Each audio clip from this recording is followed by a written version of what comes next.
नमस्कार फ्रेंड्स, मेरा नाम है Sagar Patel, LG electronics India private limited से। आप मेरे पीछे देख सकते हैं एलजी का 65 इंच का इंटरेक्टिव डिजिटल बोर्ड या इंटरेक्टिव फ्लैट पैनल या Android based smart interactive panel, आप कुछ भी नाम दे सकते हैं। तो आज मैं आपको बताने जा रहा हूँ एलजी की most popular and most recommended product के बारे में। तो आप यहाँ पे अभी जो बोर्ड देख रहे हैं ये बेसिकली 3 साइज में अवेलेबल है, 65 इंच, 75 इंच एंड 86 इंच। तीनों में एंड्रॉयड वर्जन रहेगा 8.0। जैसे कि आप यहाँ पे मेरे पीछे बोर्ड में आप देख सकते हैं एंड्रॉयड वर्जन 8.0 है। ये जो डिस्प्ले है ये 3 GB रैम के साथ और 16 GB इंटरनल स्टोरेज के साथ बाय डिफॉल्ट आता है। लेकिन इसके साथ आप जैसे आप देख सकते हैं यहाँ पे मैंने यूएसबी पेन ड्राइव भी लगा रखी है, तो आप पेन ड्राइव भी यूज कर सकते हैं और इसकी मेमोरी को आप 1 TB तक एक्सटेंड भी कर सकते हैं। अभी मैं इनपुट कनेक्टिविटी के बारे में बताऊं तो यहाँ पे इनपुट का ऑप्शन दे रखा है जिसमें 3 HDMI 1 VGA शो हो रहा है। ये बाय डिफॉल्ट एंड्रॉयड है और यहाँ पे एक पीसी का ऑप्शन भी आप देख पा रहे हैं। लेकिन ये पीसी है क्या? ये PC one type of CPU है जिसको टेक्निकल टर्म्स में ओपीएस बोलते हैं, जो मैंने डिस्प्ले के अंदर इनबिल्ट ही इंस्टॉल कर दिया है। तो यानी कि अभी आपके पास यहाँ पे 2 ऑपरेटिंग सिस्टम हो गया, एक है एंड्रॉयड और दूसरा है विंडोज। जैसे कि आप यहाँ पे देख पा रहे हैं कि मेन ऑप्शंस जो उसके होम बोर्ड यानी कि डैशबोर्ड पे शो कर रहे हैं, इनपुट है, कीपर है, स्क्रीन शेयरिंग एप्लीकेशन है, ब्राउजिंग है, फाइल मैनेजर है, यहाँ पे नोट का एप्लीकेशन है और सेटिंग का ऑप्शन होम पेज पे ही दे रखा है। तो हम वन बाय वन एक एक एप्लीकेशन को थोड़ा डिटेल में रिव्यू करेंगे। तो चलिए मेरे साथ, हम सबसे पहले बोर्ड में चलते हैं। ठीक है, तो ये यहाँ पे व्हाइट कलर का बोर्ड आपको दिख रहा है, लेकिन व्हाइट के साथ यहाँ पे मल्टीपल बैकग्राउंड कलर्स अवेलेबल है। जैसे कि अभी मैंने ब्लैक सिलेक्ट कर लिया है, दूसरा मैं यहाँ पे ग्रीन सिलेक्ट कर रहा हूँ। ठीक है, तो आप इसी हिसाब से यहाँ पे 24 colours as a background available है, तो आप इसमें से अपनी चॉइस का कलर यूज कर सकते हैं। दूसरा यहाँ पे ऑप्शन दे रखा है टेक्सचर्स का। तो अगर आपको लाइनिंग या म्यूजिकल या ग्राफ या कोई ड्राइंग मैदान की कोई ड्राइंग की रिक्वायरमेंट है तो आप उसको भी यहाँ पे सेट कर सकते हैं। अगर आपको कोई कस्टमाइज रिक्वायरमेंट है, जैसे आपको कोई मैथमेटिकल ड्राइंग करना है या कोई ग्राफ ड्रॉ करना है या कोई गेम का जैसे आपको मैदान का इमेज चाहिए, तो उस इमेज को आप यहाँ पे सिंपली इंपोर्ट करोगे और उसको ओके करोगे। तो ये जैसे ब्लैक कलर का जो बैकग्राउंड दिख रहा है उसकी जगह पे आपको आपका कस्टमाइज इमेज दिखेगा, फिर वो चाहे किसी भी चीज का हो। तो अभी हम डिफॉल्ट को सेट करके हम आगे बढ़ते हैं। जैसे यहाँ पे आप नीचे देख सकते हैं सिलेक्शन का ऑप्शन है, पेन का ऑप्शन है, इरेजिंग का ऑप्शन है, डिलीट का है, यहाँ पे शेप दिख रहे हैं, यहाँ पे स्पेस एडर दिख रहा है। ठीक है, यहाँ पे एमएस पेंट का ऑप्शन है यानी कि ड्राइंग का ऑप्शन भी है। लाइक अगर कोई ड्राइंग टीचर है तो वो स्केच भी यहाँ पे ड्रॉ कर सकते हैं। तो हम वन बाय वन ऑप्शन यहाँ पे देखते हैं। जैसे मैंने पेन को ओपन किया तो 3 डिफरेंट टाइप की पेन यहाँ पे मिलेगी, डिफरेंट टाइप का कलर कॉम्बिनेशन में यहाँ से चूज कर सकता हूँ। यहाँ पे मैं उसका जो है थिकनेस भी एडजस्ट कर सकता हूँ। जैसे मैं यहाँ पे व्हाइट कलर को सिलेक्ट कर दूंगा, ठीक है, और मैं यहाँ पे ब्रश टाइप का पेन ओके करूंगा। फिर जैसे मैं यहाँ पे कुछ भी राइटिंग करूंगा, ठीक है, तो आप इसको यहाँ पे राइटिंग भी कर सकते हैं और न केवल आप पेन से लिख सकते हैं लेकिन अपने हैंड के फिंगर से भी आप यहाँ पे लिख सकते हैं। ये जो बोर्ड है basically 10 point multi writing facility को अलाउ करता है, यानी कि आप 10 फिंगर से एक साथ यहाँ पे लिख सकते हैं। तो यहाँ पे अगर मेरे को कुछ इरेज करना है तो दूसरा ऑप्शन यहाँ पे मिलेगा इरेजिंग का, लेकिन मैं इरेजर को सिलेक्ट नहीं करूंगा। फिर भी अगर मेरे को कुछ रिमूव करना है तो मैं क्या करूंगा, इसके अंदर एक एडवांस फैसिलिटी दे रखी है पाम इरेजिंग की। अभी पाम इरेजिंग क्या होता है, जैसे कि मैं अपनी हथेली बोर्ड के ऊपर में रखूंगा तो इरेजर बाय डिफॉल्ट एनेबल हो जाएगा। जैसे ही आप यहाँ पे देख सकते हैं मैंने हथेली को यहाँ पे प्लेस कर दिया तो इरेजर बाय डिफॉल्ट एनेबल हो गया और मैं इजीली यहाँ पे रिमूव कर सकता हूँ। तो ये पाम इरेजिंग फैसिलिटी, ये एडवांस फैसिलिटी इस बोर्ड के अंदर बाय डिफॉल्ट दे रखी है। अगर मेरे को कोई पर्टिकुलर पोर्शन को रिमूव करना है तो मेरे पास बाय डिफॉल्ट इरेजर तो है ही। अगर यहाँ पे ये जो लाइन बनी है उसको रिमूव करना है, मैं सिंपली सिलेक्ट करूंगा तो ये इरेज हो जाएगा। अगर मुझे पूरा बोर्ड को डिलीट करना है तो मेरे पास यहाँ पे ऑप्शन है डिलीट का, तो मैंने अभी पूरा बोर्ड को डिलीट कर दिया। दूसरा, अगर मैं एजुकेशनल पॉइंट ऑफ व्यू से मैं बात करूं तो यहाँ पे मेरे पास शेप का भी ऑप्शन है। जैसे यहाँ पे 2D एंड 3D आप देख सकते हैं, तो यहाँ पे मैं 3D शेप को मैं सिलेक्ट करता हूँ। मैंने कोई एक कलर भी सिलेक्ट किया और यहाँ पे मैं सिंपली एक क्यूब बनाता हूँ। तो ये 2D एंड 3D मोड में डिफरेंट टाइप ऑफ शेप यहाँ पे बाय डिफॉल्ट आपके पास अवेलेबल है। ठीक है, अभी आपने कोई क्यूब को यहाँ पे ड्रॉ किया, अगर उसकी प्लेस आपको एडजस्ट करनी है तो आपके पास यहाँ पे सिलेक्शन का एरो भी है। ठीक है, सिलेक्शन का ऑप्शन भी है। जैसे मैंने इसको सिलेक्ट कर लिया तो ये पूरा मेरा क्यूब सिलेक्ट हो गया। अभी मैं अगर उसकी साइज मैं उसको चेंज करूंगा तो ये चेंज भी होगा और उसकी पोजीशन को भी मैं चेंज कर दूंगा। तो ये ऑप्शन भी आपके पास अवेलेबल है।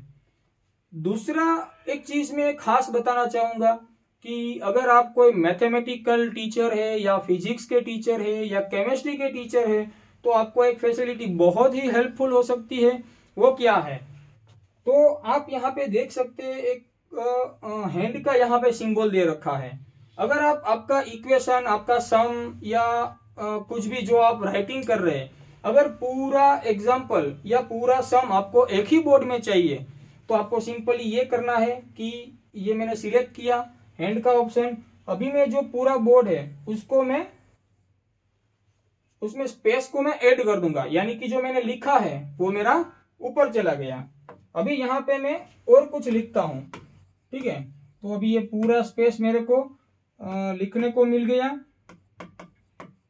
तो जैसे आप यहाँ पे देख सकते हैं कि यहाँ पे मैंने कुछ राइटिंग किया, अभी भी मेरे को स्पेस की रिक्वायरमेंट है तो मैं फिर से हैंड को यहाँ पे टिक करूंगा और ये जो मेरा कंटेंट है उसको मैं मूव कर दूंगा अपवर्ड साइड। ये जो कंटेंट है उसको आप लेफ्ट राइट अप डाउन कोई सी भी साइड पे आप मूव कर सकते हैं अपनी चॉइस के हिसाब से। ठीक है, और यहाँ पे मैं दूसरा कोई एक शेप भी यहाँ पे मैं ड्रॉ कर दूंगा। ठीक है, तो अभी मैंने यहाँ पे इतना सारा सिर्फ एक ही बोर्ड में लिखा है। अगर ये पूरा का पूरा पोर्शन मेरे को एक सिंपल जगह पे चाहिए या एक साथ दिखना है, ठीक है, तो मैं इसको मैं जूम आउट करूंगा और अभी ऊपर भी कंटेंट है। हाँ, तो हमने क्यूब से स्टार्ट किया था यहाँ पे ट्राइंगल तक, तो ये पूरा मेरा जो भी कंटेंट है वो सिर्फ एक ही बोर्ड में आ गया।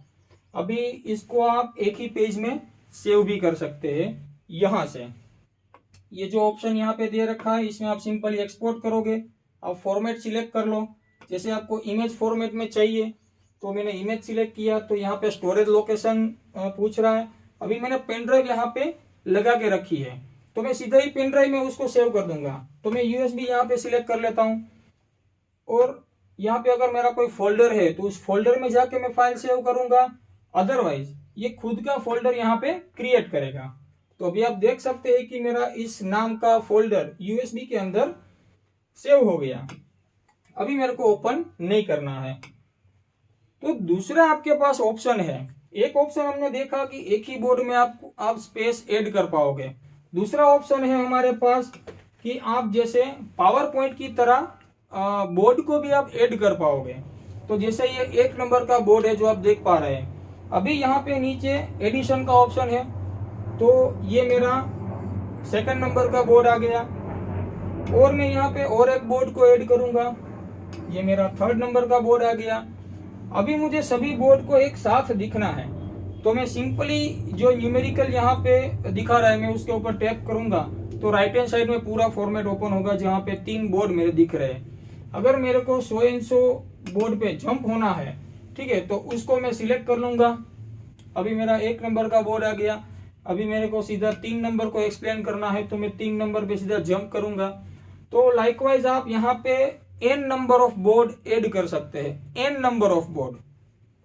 तो ये भी आपको, ये जो ऑप्शन है बहुत ही आपको हेल्पफुल हो सकता है।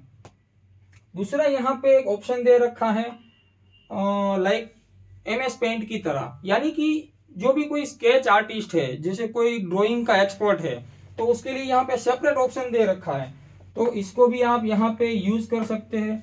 जैसे कि मैं कोई एक नेचुरल जैसे मैं ड्राइंग करता हूँ, तो यहाँ पे कलर कॉम्बिनेशन, डिफरेंट टाइप की पेन, इरेजर, ये सब कुछ यहाँ पे शो कर रहे हैं। ठीक है, तो यहाँ पे जैसे मैंने कोई ट्री को ड्रॉ कर दिया, तो लाइकवाइज आप इसको आप यूज कर सकते हैं। अभी हम चलते हैं फिर से बोर्ड के अंदर। हाँ, तो बोर्ड में जैसे दूसरी एक फैसिलिटी है, जैसे आपको कोई कंपैरिजन करनी है तो इमेजेस को आप सीधा ही बोर्ड में आप इंपोर्ट कर सकते हैं। जैसे मेरी इमेज है USB में पड़ी है, तो मैं यहाँ से सीधा ही मल्टीपल इमेज एक साथ इंपोर्ट कर लूंगा। तो ये मेरा इंपोर्ट हो गया, एक साथ 4 इमेज। अभी इसको एडजस्ट करना है तो मैं एडजस्ट भी कर पाऊंगा। ठीक है, सिलेक्ट करके मैं इसकी साइज को रीसाइज भी कर पाऊंगा। अभी मेरे को कोई एक पोर्शन पे हाईलाइट करना है, तो मेरे पास स्पॉटलाइट का भी ऑप्शन है। जैसे मुझे सिर्फ एक ही इमेज दिखानी है जिसके ऊपर मैं एक्सप्लेन कर रहा हूँ फॉर एग्जांपल, तो आप ऐसे उसको स्पॉट भी कर सकते हैं। तो ये ऑप्शन भी आपके पास अवेलेबल है, इसको भी आप यूज कर सकते हैं। दूसरी एक चीज है कि इसमें क्लाउड स्टोरेज का भी ऑप्शन दे रखा है। अगर आपके पास गूगल या माइक्रोसॉफ्ट का अकाउंट है, तो सीधा आप उसको लॉग इन करके आपका कंटेंट उसमें डायरेक्टली सेव कर सकते हैं, फिर आप किसी को भी डायरेक्टली शेयर भी कर सकते हैं। दूसरा यहाँ पे ऑप्शन है काउंटडाउन का। ठीक है, अगर आप क्लास के अंदर कोई क्विज प्ले कर रहे हैं, तो आप इसको काउंटडाउन भी आप सेट कर सकते हैं। अनदर ऑप्शन यहाँ पे है स्टॉप वॉच का। तो ड्यूरिंग एग्जाम या ड्यूरिंग क्विज, तो आप इस फीचर को भी आप यूज कर सकते हैं। ठीक है, तो ये पूरा मेरा बोर्ड का फंक्शन हो गया। अभी यहाँ पे अनदर फंक्शन है फाइल मैनेजर का। तो file manager basically internal and external storage को एक्सेस करने के लिए यूज होता है। ठीक है, इस बोर्ड के अंदर WPS ऑफिस इनबिल्ट है, यानी कि आप Word, PPT, PDF, Excel directly open कर सकते हैं। कि जैसे कि यहाँ पे मेरी PPT की फाइल है, तो मैं PPT यहाँ पे रन करूंगा, तो आप देख सकते हैं कि यहाँ पे PPT डायरेक्टली ओपन हो रहा है। अगर उसका स्लाइड शो करना है, तो स्लाइड शो भी आप डायरेक्टली यहाँ से कर सकते हैं। ये मैंने स्लाइड शो कर दिया। अभी मेरे को बैक जाना है, तो मैं इसको बैक या फॉरवर्ड भी मैं मूव कर सकता हूँ, स्लाइड चेंज कर सकता हूँ। इसके साथ यहाँ पे एक फैसिलिटी मोस्ट इंपोर्टेंट अवेलेबल है। जैसे कि आपको PPT में कुछ एक्सप्लेन करना है, जैसे मैंने सिर्फ यहाँ पे प्रोजेक्शन सिस्टम को एक्सप्लेन करना है, तो सिंपली साइड बार में आपको एक पेन का ऑप्शन मिलेगा। ठीक है, जैसे ही यहाँ पे मेरा पेन एक्टिवेट हो गया, फिर मैं इसके ऊपर एनोटेशन कर सकता हूँ। तो ये मेरा हो गया एक्सटर्नल एनोटेशन। ठीक है, और इस फीचर को आप कोई भी डॉक्यूमेंट के ऊपर आप अप्लाई कर सकते हैं। ठीक है, अगर आपको फाइल को फिर सेव करना है, तो जितना पोर्शन डिस्प्ले में मेरा विजिबल रहेगा, उसका इमेज बन के वो सेव भी हो जाएगा मेरे फ्यूचर रेफरेंस के लिए। तो लाइकवाइज आप कोई भी डॉक्यूमेंट है तो उसको डायरेक्टली आप प्ले कर पाओगे। तो ये मेरा सपोज PPT का फाइल हो गया। ठीक है, ऐसे ही आप उसको एक्सेल, PDF डायरेक्टली आप प्ले कर सकते हैं। अब बात आती है वीडियो की। तो अगर आपके पास पेन ड्राइव में कोई वीडियो पड़ा है, ठीक है, तो उस वीडियो को आप डायरेक्टली यहाँ पे प्ले कर सकते हैं। तो जैसे मैं एक वीडियो प्ले कर रहा हूँ, जैसे आप देख सकते हैं। ठीक है, सबसे पहले मैं इसका साउंड कम कर देता हूँ। हाँ, इसका साउंड भी 24 वोल्ट का है। ये जैसे मास्टर साउंड है, तो मैंने उसका साउंड थोड़ा कम कर दिया। अभी मेरे को वीडियो के अंदर अगर कुछ एक्सप्लेन करना है, तब भी मैं कर सकता हूँ। यहाँ पे साइड बार में से मैं पेन को सिलेक्ट कर लूंगा, तो मेरा कंटेंट यहाँ पे पॉज हो गया। अभी मेरे को यहाँ पे कुछ एक्सप्लेन करना है, तो मैं सिंपली एनोटेशन कर सकता हूँ। अगर इसको सेव करूंगा, तो पूरा पोर्शन सेव हो जाएगा। तो ये हो गया वीडियो का। अनदर एप्लीकेशन है यहाँ पे ब्राउजिंग की। अगर आपके पास आपको कोई भी अकाउंट ओपन करना है, जैसे Gmail, Google drive, one drive, Microsoft account, तो आप सीधा ही यहाँ से ओपन कर सकते हैं। अगर यूट्यूब ओपन करना है, तो सीधा आप गूगल से यूट्यूब भी ओपन कर सकते हैं। दूसरी एक यहाँ पे मोस्ट इंपोर्टेंट फैसिलिटी है कि आप जिस टॉपिक पे आप पढ़ा रहे हैं, अगर उसकी इमेज गूगल में अवेलेबल है तो सीधा ही आप उस इमेज को बोर्ड में इंपोर्ट कर सकते हैं। जैसे मैंने यहाँ पे एक टॉपिक सर्च कर लिया शिप का, ठीक है, तो ये जैसे हम इमेजेस में चलते हैं और यहाँ से मैं कोई एक रैंडम इमेज पिक कर लूंगा, ठीक है। थोड़ा नेट स्लो है तो उसके कारण लोड हो रहा है। तो ये जैसे मेरी एक इमेज यहाँ पे ओपन हो गई। अभी इसको मैं होल्ड करके रखूंगा तो यहाँ पे इंपोर्ट टू नोट का ऑप्शन मिलेगा मेरे को, और ये इमेज मेरी सीधी बोर्ड के अंदर आ गई। तो जैसे ही सामने इमेज रहेगी, इस साइड आपका एक्सप्लेनेशन रहेगा, तो स्टूडेंट्स को ये चीज समझने में इजी हो जाएगी, ठीक है। अभी ये जो इमेज आ गई मेरी, उसको मैं अपनी चॉइस के हिसाब से उसको मैं रिप्लेस कर सकता हूँ बोर्ड में कहीं पे भी, ठीक है। तो ये फीचर भी बहुत ही हेल्पफुल है यहाँ पे, ठीक है। यहाँ से अगर मेरे को YouTube ओपन करना है, ठीक है, तो यहाँ से आप सीधा YouTube भी लॉगिन कर सकते हैं। अभी बात आती है मोस्ट इंपोर्टेंट एप्लीकेशन की, स्क्रीन शेयर प्रो, ठीक है। तो ये एप्लीकेशन एग्जैक्टली वर्क कैसे करता है, जैसे हम लोगों ने अपना स्मार्टफोन किसी भी टीवी के साथ कनेक्ट किया है, तो बेसिकली वो क्या होता है कि 1-to-1 पेयरिंग होता है। यानी कि अगर आपने आपका एक फोन कनेक्ट करके रखा है और दूसरे बंदे को करना है, तो आपको पहले आपको डिस्कनेक्ट करना पड़ेगा, फिर दूसरा बंदा कनेक्ट करेगा। लेकिन ये कोड बेस्ड एप्लीकेशन है जो 4 डिवाइस को अलाउ करता है। एक साथ आप 4 डिवाइस इसके साथ कनेक्ट कर सकते हैं। दूसरी इंपॉर्टेंट चीज है इसके अंदर कि आप iPhone, MacBook, Windows and Android यानी कि सभी ऑपरेटिंग सिस्टम को ये अलाउ करता है कनेक्ट होने के लिए। अगर आपके पास आईफोन है तो आप 4 आईफोन एक साथ कनेक्ट कर सकते हैं। अगर मैकबुक है तो 4 मैकबुक एक साथ कनेक्ट कर सकते हैं। अगर आपके पास डिफरेंट ऑपरेटिंग सिस्टम के डिवाइसेस है तब भी आप एक साथ 4 डिवाइस को कनेक्ट कर सकते हैं, ठीक है। नेक्स्ट यहाँ पे जो फीचर है वो है कीपर का। जैसे अपने फोन के अंदर भी ये चीज होती है कि जैसे आपने बहुत वर्क कर लिया है तो आप मेमोरी को क्लीन करोगे, यानी कि अनवांटेड आपका रैम है वो यूज ना हो।